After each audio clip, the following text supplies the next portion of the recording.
I have to really rush it.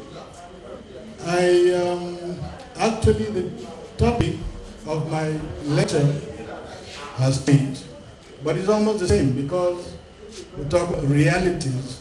As it's written in the program is talking about realities of religious societies and religious conflict, which is almost here. I'm talking about here. I'm looking at the challenges. In any case, Nigeria, we have crisis in Nigeria. We have religious conflicts. And then we have conflicts that are fought on the pedestal of religion. So it's almost the same thing. So, first of all, let's answer one question. Is there a religious conflict? We've been hearing people talking about what we hear almost every day is, look, religion is not the problem. It's not your problem. We don't fight. There are no religious conflicts here, purely religious conflicts in Nigeria. What is happening is that politicians come in, traditional rulers come in and set us fighting each other. So there are economic reasons, there are political reasons, there are social reasons for us to fight ourselves. And then while we're fighting ourselves, we do that on the basis of religion. So we do interfaith. I live interfaith, I breathe interfaith, I eat interfaith, because the truth is what you are doing here is interfaith. All the papers presented here can only be supported by interfaith. Then preach as much as we can, preach as long as we can. If you don't bring adherents of the two religions, or the many religions that you three in Nigeria, of all the religions you have in the country, to talk to each other, to try to understand each other, and appreciate their differences, honestly, you've not gone anywhere. All the recommendations in the papers presented here and the suggestions presented here will only be wishful thinking without interfaith. So it is really very, very good that you're doing this one. But first of all, talking about interfaith, I made some observations here. The first one is, which is very, very pleasing to me as an interfaith person. The first one is that I have seen that there are adherents of the African traditional religion, which is really very good. And it's a lesson for me, because our interfaith in this country has been mostly Muslim and Christian. So it is good that you're all here. Another thing actually is, I noticed the system arrangement, and I saw that it is not interfaith. Thank God the moderator noticed that and solved it before I come out here to make the observation. So in interfaith activities like this, you mix up. You seek to know the next person, because interfaith is also in the proximity of participants. Right? And then, of course, when it comes to prayer, the Nigerian prayer is really very good. Very good. So it's okay, it's very apt, but there is what we call interfaith prayer. We don't waste time in doing Christian and Muslim and African traditional religious prayer before we start. We do interfaith. Interfaith is everybody pray in your own religion. Give some time, pray your own religion, and then we set the ball rolling. So that is it. And then when we're doing interfaith, we have to be very careful about our language, the language we use. The language you use must not be rooted in one of the religions. I have some examples here which I don't want to give, but just note that. Anyway, so let's get into it. Are there religious conflicts in Nigeria? First of all, interfaith dialogue is not about resolving religious conflicts only. That is just the truth. That's not interfaith dialogue. It's not about resolving religious conflicts only. Interfaith dialogue is about using religion and religious leaders to resolve all types of conflicts. So it's not just religious conflict. So, however, can we say there are religious conflicts in Nigeria? Of course, there are religious conflicts. Don't mind what some people say, the popular thing, that there's no religious. Of course, there are conflicts that are basically religious in nature in this country. So it's good we answer that question. Let's go to the next slide, please. Okay. Okay.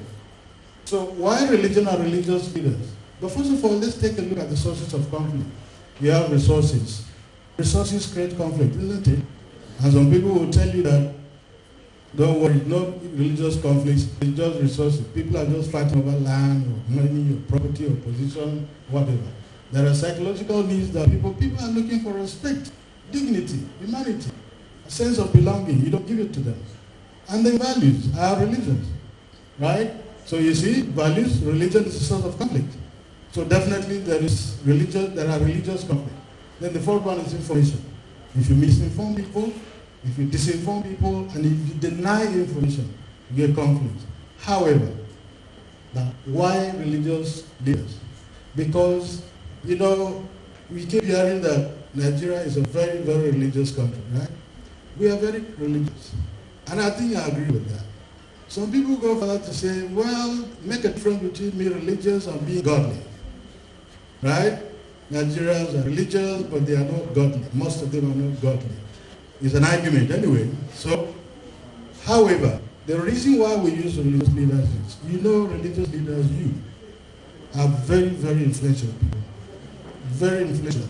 Everybody, the politician, the doctor, the architect, the engineer, they are all members of your mosque or your church or your, sorry, it's shrine, good. It's shrine, right? They're all members. So you are very, very influential. And that's why we believe, you know, in this country you have individuals who have followers in their millions. Millions. There's a church, there are churches that have members in millions, many churches.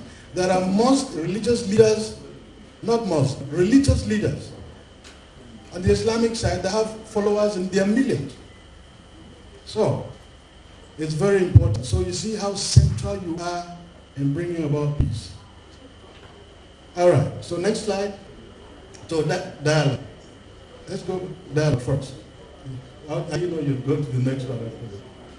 Aha. So what is dialogue? Dialogue is communication style that allows people to understand each other's viewpoints, choices, beliefs, and convictions so that they can coexist. It's just to understand and appreciate your differences. It's not to remove those differences, no. Just to understand them and to live with them. You cannot remove those differences. For example, Christianity believes in Jesus being the Son of God, right? Islam, for example, does not believe in it. So what do you want to do? You want to make a Muslim to believe that? What is central in the religion? So it is just to understand and live with it and appreciate that, okay, this is a difference that I have to live with my Muslim brother. And vice versa, Muslim too will have to live with the Christian brother or sister in his own belief. So that's what dialogue is all about. But interfaith dialogue is actually cooperative, constructive and positive interactions between people of different religious traditions, different faiths. That is it, that's the difference. This one faith, the other one general. Next slide. Interfaith dialogue seeks to increase mutual understanding and good relations, identify causes of tension between and amongst people, which are, like I said, mostly political, economic, and social, build understanding and confidence to overcome or prevent tensions, break down the barriers of stereotypes. Interfaith dialogue is not about talking away or brushing aside differences. I've said that before. It's not to talk away the differences, it's not to brush aside differences. It's not to kill differences, it's not to remove differences. It is not a way of converting the other, no. In doing interfaith, you do not seek to convert the other. If in the process of dialogue, the person appreciates, understands, and appreciates your own faith, and the person decides one day, somehow, to convert, no problem. But it is not your intention to convert anybody during interfaith. Interfaith dialogue is not a space for arguing or attacking or disproving. Next slide. Next one. Now, let's take a look at the interfaith landscape in Nigeria. There are so many individuals and organizations that are doing interfaith today. TAMEB is doing interfaith, for example, although it is not here. But you see, at the national and state governments are doing it. National and state governments are doing interfaith. Some presidents in this country, we've seen some presidents and some governors having special advisors on religion. We have the Advisory Council for Religious Affairs, for example, and then we have NIRE, which is government. At the state level, we have Christian Religious Bureau and Islamic Religious Bureau. And in universities, we have institutes for peace and conflict resolution. Universities and schools have open centers for peace and conflict resolution. And some of them are doing interfaith too.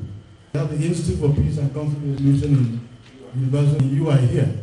Then they have regional organizations like Abiwa Consultative Forum, Afenifere or Hanese. They all do interfaith. Once in a while, you see Afenifere or Hanese or ACF bringing Christians and Muslims together to do interfaith. So we have many of them like that. Then we have other institutions like the Dawa Center. They're there anyway, so I don't need to go through all of them. This is the landscape, interfaith landscape in Nigeria. Next slide. Okay. However, so as important as interfaith is in Nigeria, we still have challenges doing it. Tame, I'm sure you will have experiences doing interfaith dialogue. Many of you here as individuals and as institutions, like churches and organizations, you have been doing interfaith. I believe you've been experiencing some challenges. So what are these challenges? And this is the center. This is the crux of the matter. This is my lecture. So you have socioeconomic injustice. We have a lot of structural injustice in Nigeria. Structural violence in Nigeria.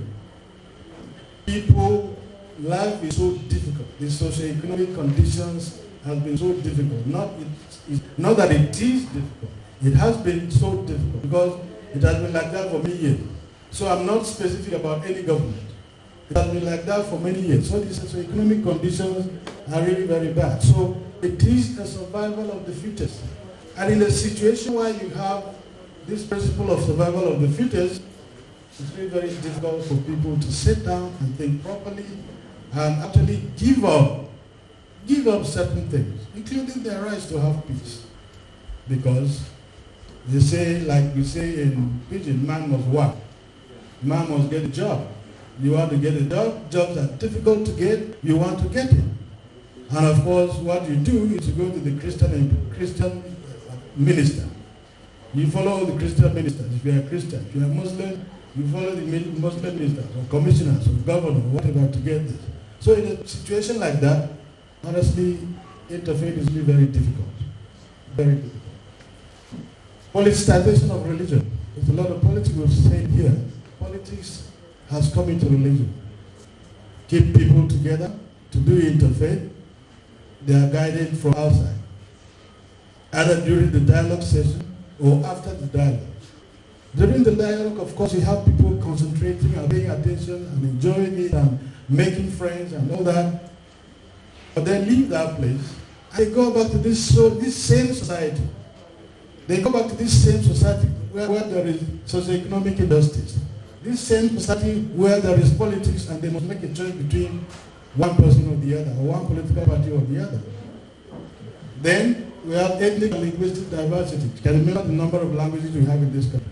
You can imagine the number of ethnic groups we have in this country. Some are languages, ethnicities are 527. In the 80s it was 250, now it has gone to about 527. And so in a country like this that is so complex like this, and with these other challenges, of course that you know that people will fall back on this one too. Next slide. So that's a big challenge. Low IRD knowledge, interreligious dialogue, that's what IRD means. It is very low in this country. There are so many individuals and so many organizations, civil society organizations that are doing interreligious dialogue. Remember that interreligious dialogue is different from conflict resolution or mediation, whatever it is, you know. So you have so many organizations that are doing it, but IRD is a special area of conflict resolution, a special area of study and practice, and you have to know it. If you don't have the skills, you can't do it. So we've done a study in this country, and we have found out that not many people are skilled in IRD. Now that's a big challenge that we have. And that's why KICD is coming to train people. I will come to that. Government use of force. Now somebody talked about this use of force. Yeah, of course, the doctor. Government chooses mostly to use the carrot where there are religious problems, where there is conflict. We bring people, communities in conflict, and that conflict is either religious or executed on a religious platform. But then again, talking to them, getting some space, and then government comes and beats people, and jails people, and kills people. So that is a very big challenge. And then your work has been destroyed, or you have to go back again to the starting blocks.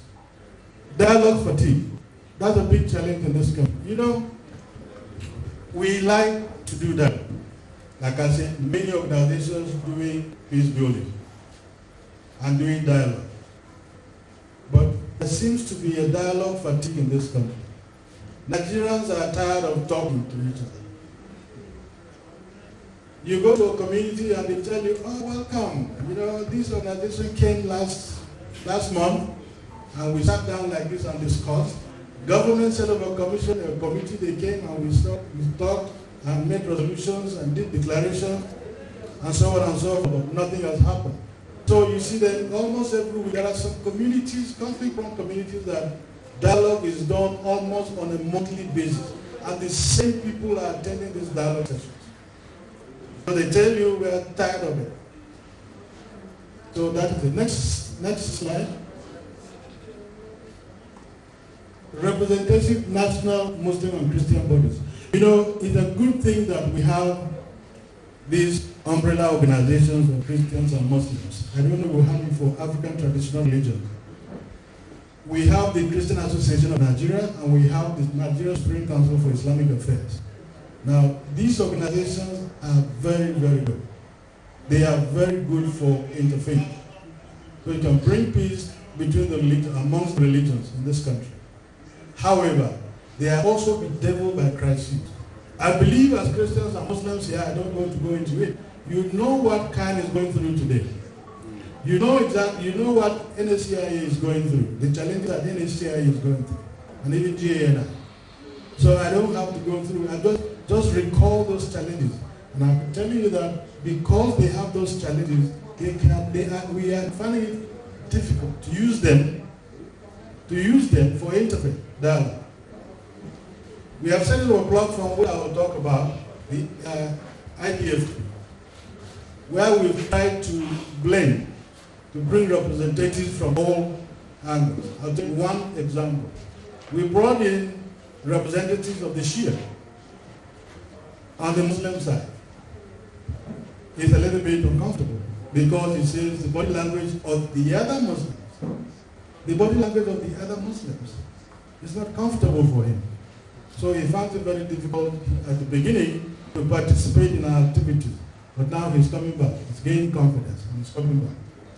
So that is a big problem we have. Okay, that one. Yeah, the hate speech legislation. We need a legislation on hate speech. You know how people talk about religion, how we abuse each other, how we abuse each other's religion in this country. It's a big problem. You are doing interfaith, and in the name of God, you go to social media, you go to Facebook, and boom, you see somebody just dropping something of very, very offensive there about their religion. Many examples. And it sets up your job. You know, just kills your job. That's a very big problem. So we need a regulation on hate and dangerous speeches in this country. There's a regulation that is coming up. IDFB is working on one. That's the organization that we have established. But we will see how it goes. What stopped it was that, what has delayed it a little bit was that somebody, a senator, came up with his own version of hate speech bill.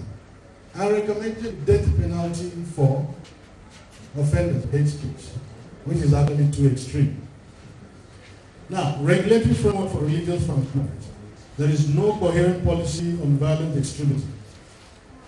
We have the bill that the doctor talked about on terror, which we're still struggling with. We need something like that to be put in place to help us as interfaith dialogue practitioners to succeed. Next slide.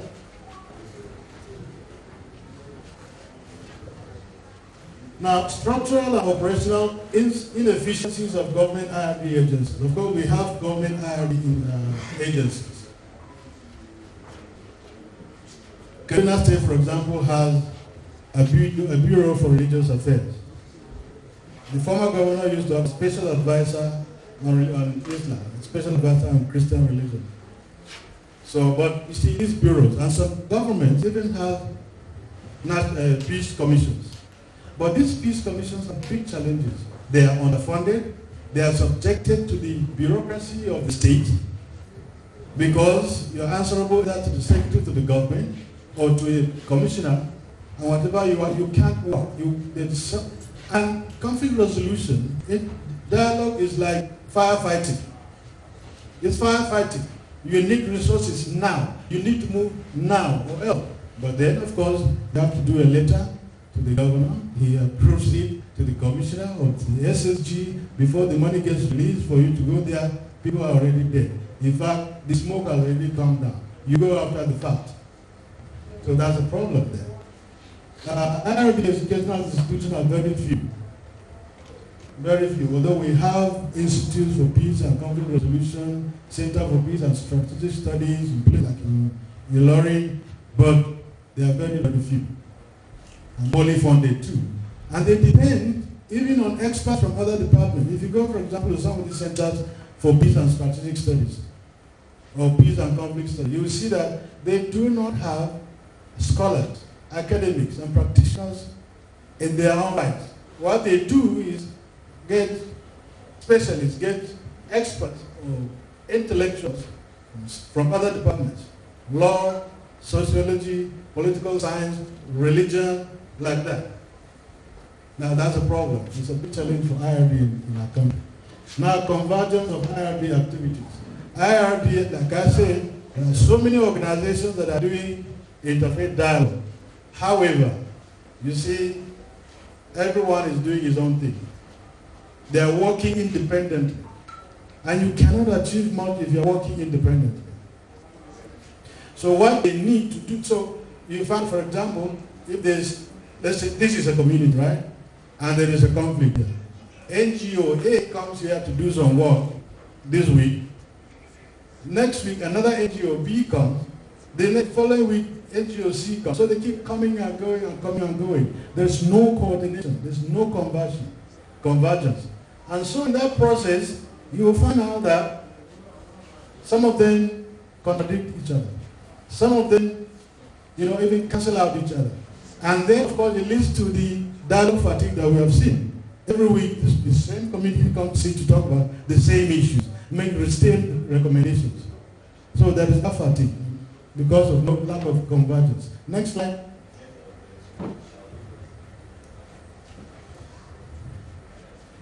Now, let's do something. Can we please get up a bit? Can we stand up? Just for a second. Good. Now, the psychology of listening. Attention span is really, it differs from individual to individual. When you're talking and people are quiet, it's either they're enjoying it or they are taking it in, or they are tired, they want to rest, or they are sleepy or sleeping, whatever it is. Let's do something. Let's do a small exercise. Sorry, moderator. This is a lecture, but let me just, I'll rush it. Yeah. Okay, let's, very briefly. Please, just do what I say and know what I say. But before you do what I say, you must know what I say. If I say ba, this is ba. this is Baku, and this is Baku Baku. This is Ba, this is Baku, this is Baku Baku. We're religious leaders here, right? So this is an exercise in sincerity. If you're a religious leader and you want to solve problems, you must be sincere. If you want to do dialogue with the other person, you must be sincere. So, if you miss it, just say that. So this is Ba, this is Baku, this is Baku Baku. So do what I say. Ba, Baku, Baku Baku, Baku Baku. Don't be sincere and see if you miss it. Don't worry. Okay. So Baku. No. Don't do what I do. Do what I say. Don't do what I do. Do what I say. And what I do is say that. Do what I say. Ba. Baku Baku. Baku Baku.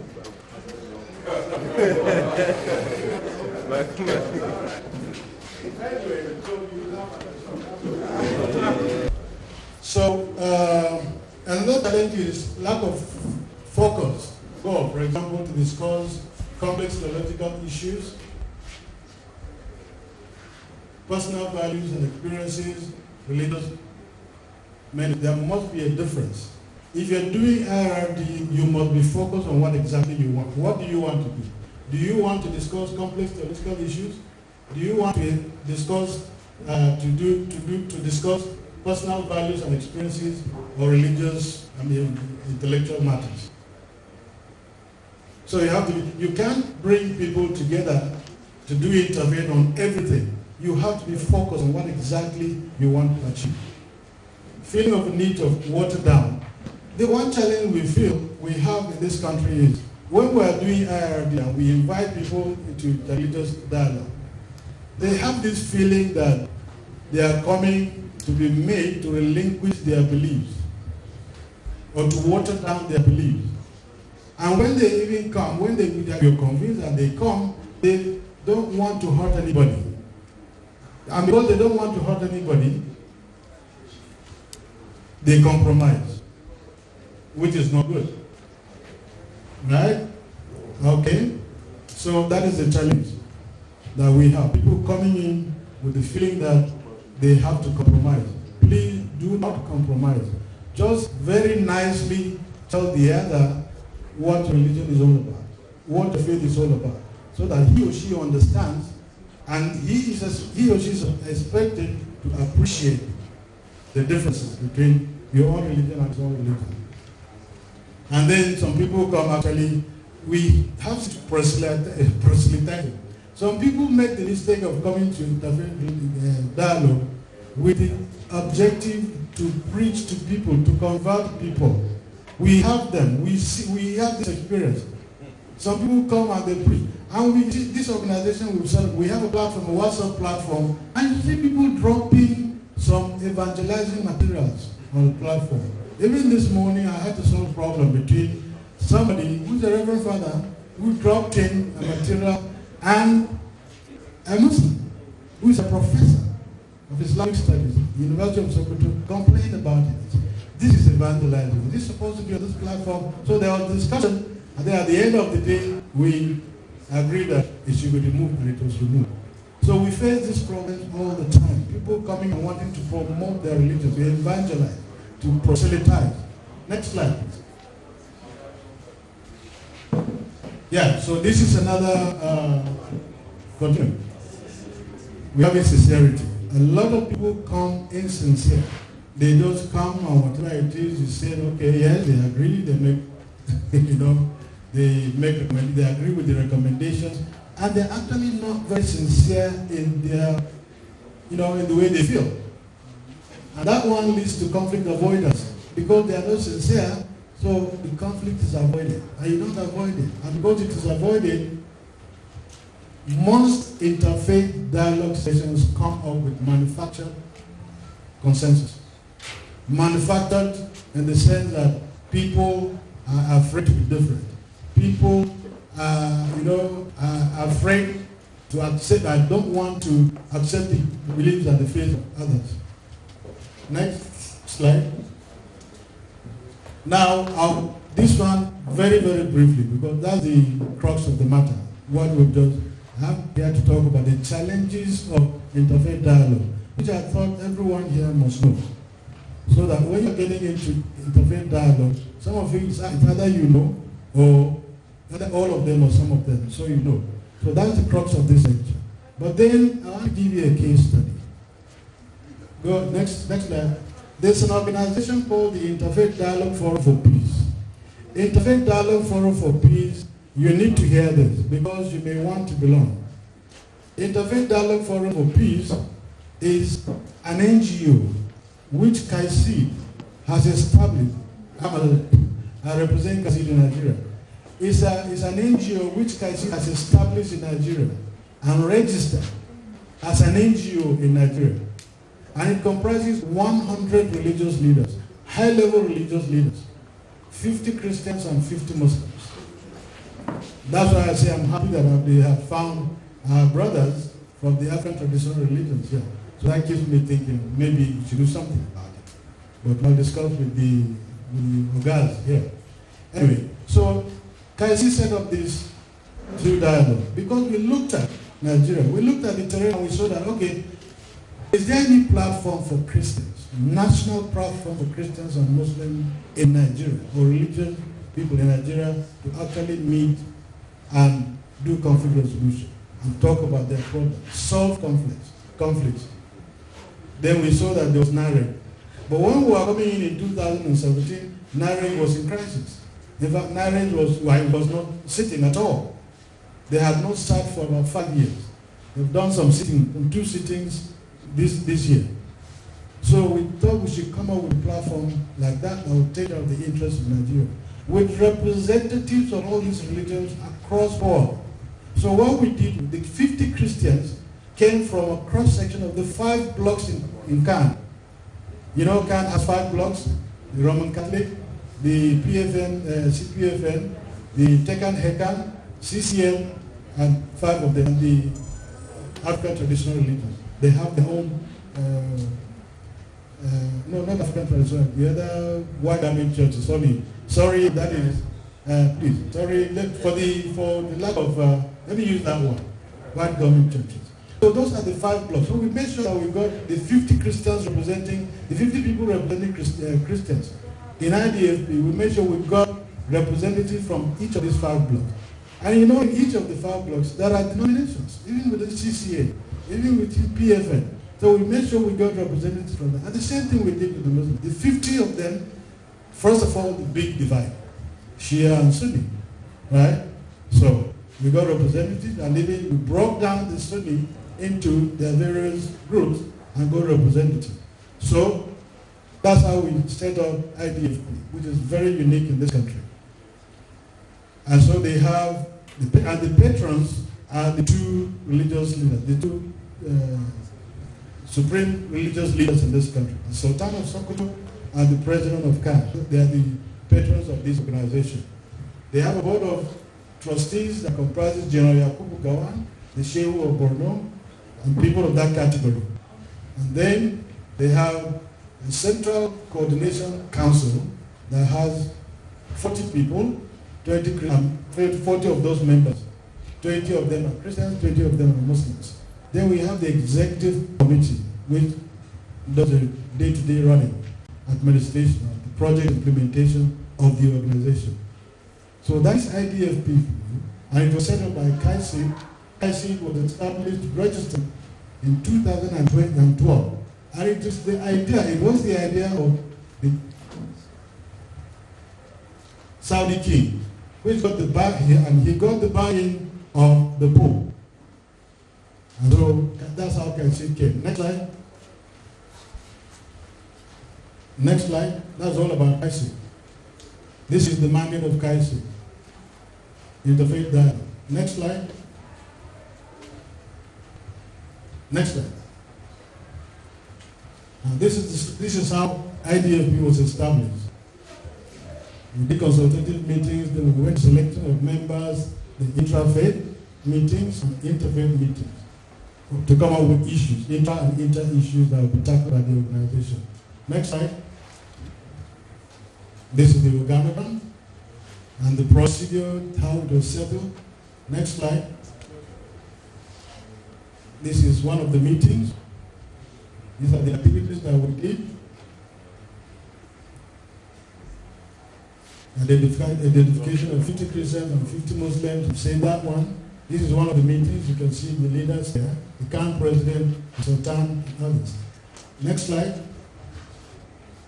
These are foundational activities. They have a constitution, they have bylaws, they have a register with the Corporate Affairs Commission, they have financial guidance, they have an action plan for 2019, and even in fact 2019 now there's an action plan. Next slide.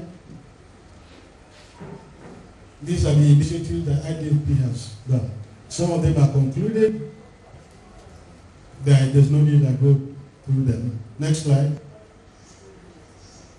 Next slide.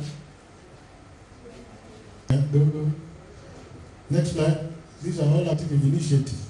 So many of them that have been done and are being done in today. Go ahead. Next slide. Next. Good. So recommendations. What am I recommending in view of all these challenges? Interfaith dialogue must transcend conflict resolution to good governance. Without good governance, you cannot have successful interfaith dialogue. You have a bad government, you will have bad religious followers, bad religious leader and bad religious followers. You have bad politics, you have bad religious leader and religious followers. That is just the truth.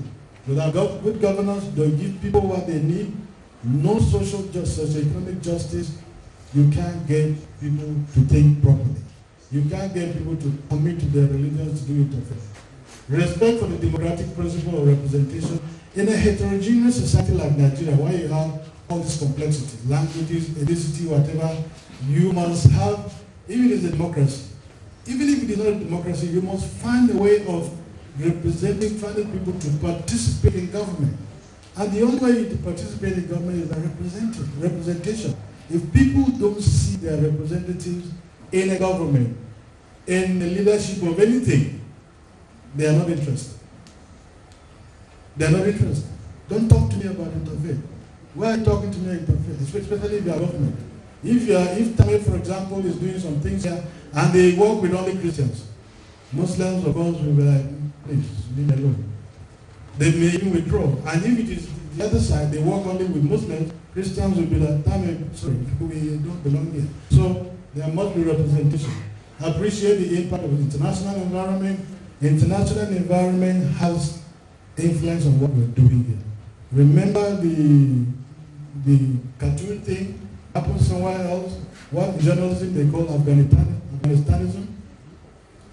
Joint action against corruption, mismanagement, the most joint action of interreligious and of religious leaders to fight it. We have a program that is going on now, done by the Muslim Society, Muslim Student Society of Nigeria, that is interfaith for you. It has to do with the fight against corruption and insecurity. Yeah, then we have to check the growing international network of fanatical religious individuals and groups. There are people in this country, the gentleman here, doctor, talked about the different types that we have, right? Talked about Boko Haram, we talked about the Kalika, he said, they're all here. These people, you don't take them for granted. They get international connection. So that has to be checked. If that is not checked, forget interfaith dialogue. Next slide. This is the last one. Cooperation between Christians and Muslims in the task of building a just, peaceful, and democratic Nigerian society. Greater networking among every civil society. This convergence that I talked about. Encourage many more join the Christian, Muslim, and of course African traditional religious, social welfare and community development programs. Ensure uniform standards for human rights across all religions, not human rights for Muslims, different human rights for Christians, human rights for Christians different from Muslims. Ensure justice for all, irrespective of differences. Next slide.